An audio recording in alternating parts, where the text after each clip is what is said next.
कांग्रेस सांसद प्रणीति शिंदे ने आज मीडिया से बात करते हुए पंतप्रधान मोदी पर हमला बोला। उन्होंने कहा कि हमारे देश में इंदिरा गांधी के रूप में पहली महिला प्रधानमंत्री थी और यह एक त्रासदी है कि अगर आज हमारे देश में महिलाएं सुरक्षित नहीं हैं और इस विकृत मानसिकता का कारण अगर शासक है, प्रधानमंत्री के पास यूक्रेन जाने का समय है लेकिन मणिपुर जाने का समय नहीं है। इससे पता चलता है कि सरकार में कोई संवेदनशीलता नहीं बची है। नाही, नक्कीच, कारण आज महिलांवर होणारे अत्याचार, आज लहान 4 वर्षाच्या मुलींना पण सोडलं नाही, ही मानसिकता इतकी विकृत होत चालली आहे, जी बदलापूरची घटना आहे। आणि ही विकृत मानसिकता जी आहे ती ह्या कारणामुळे आहे, कारण का जेव्हा जे बलात्कार करणारे आहेत, अत्याचार करणारे आहेत, जेव्हा त्यांचा स्वागत केला जातो, जेव्हा सत्कार केला जातो किंवा जेव्हा त्यांच्यासाठी टाळ्या वाजवल्या जातात, तेव्हा हे विकृत मानसिकता असलेले जे शैतान आहेत त्यांना असं वाटतं की आम्ही काही केलं तरी आम्हाला सपोर्ट करतील, उलट सत्ताधाऱ्यांकडून आमचं स्वागत केलं जाईल। अशी जेव्हा मानसिकता समाजात येते तेव्हा आपण खरंच पुढे चाललोय का काय असा विचार आपल्या मनात येतो। आज त्या मुलींवर असेल किंवा डॉक्टरांवर होणारे अत्याचार असतील, हे तर रिपोर्ट होत आहेत।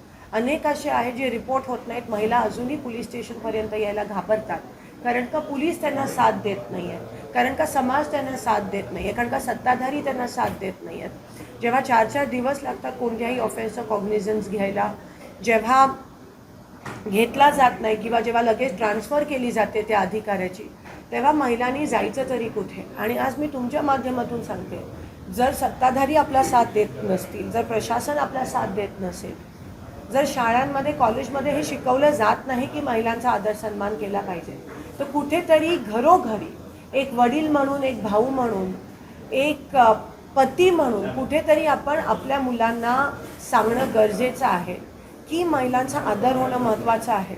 जर प्रत्येक घरोघरी हे झालं तर मला खात्री आहे की महाराष्ट्रात काय देशात महिलांच्यावर होणारे अत्याचार थांबतील। आज बेटी बचाव बेटी पढाव आहे, पण बेटा पढाव आणि बेटी बचाव हे महत्त्वाचं आहे। आणि पढाव म्हणजे फक्त शिक्षण नाही, पण घरोघरी देणारी त्याच्यावर जे संस्कार दिले जातात, त्याच्यावर जे अपब्रिंगिंग असतं ते महत्त्वाचं असतं की महिलांचा, मुलीचा आदर कर, तिच्याकडे पण आदराने बघ, तिच्याकडे बघण्याचा दृष्टिकोन हा कोणत्याही वेगळा नसायला पाहिजे। जर हे घरोघरी सांगितलं तर नक्की मला असं वाटतं हा फरक पडेल।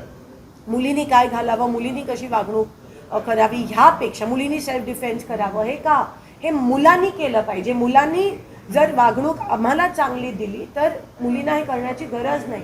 हा पुरोगामी महाराष्ट्र हा सावित्रींचा आहे, अहिल्याबाईंचा आहे, रमाईचा आहे, जिजाऊंचा महाराष्ट्र। आणि इथे जर मुली सुरक्षित नसतील, आपल्या देशाने पहिल्या महिला पंतप्रधान इंदिरा गांधीजींच्या स्वरूपात दिल्या, आणि आज जर आपल्या देशात ही विकृत मानसिकता सत्ताधाऱ्यांमुळे होत असेल तरी शोकांतिका आहे। आता आपण हातात घेतलं पाहिजे, समाजाने आता हातात घेऊन क्रांती घडवली पाहिजे, ह्या मताची मी आहे। कारण का प्रशासन आणि शासन महिलांना आणि आपल्याला साथ देत नाही आहे। कायदे कितीही कठोर केले तरी ते फक्त कागदोपत्री ब्लॅक अँड व्हाईट राहतील जोपर्यंत ती क्राईम रिपोर्ट होत नाही।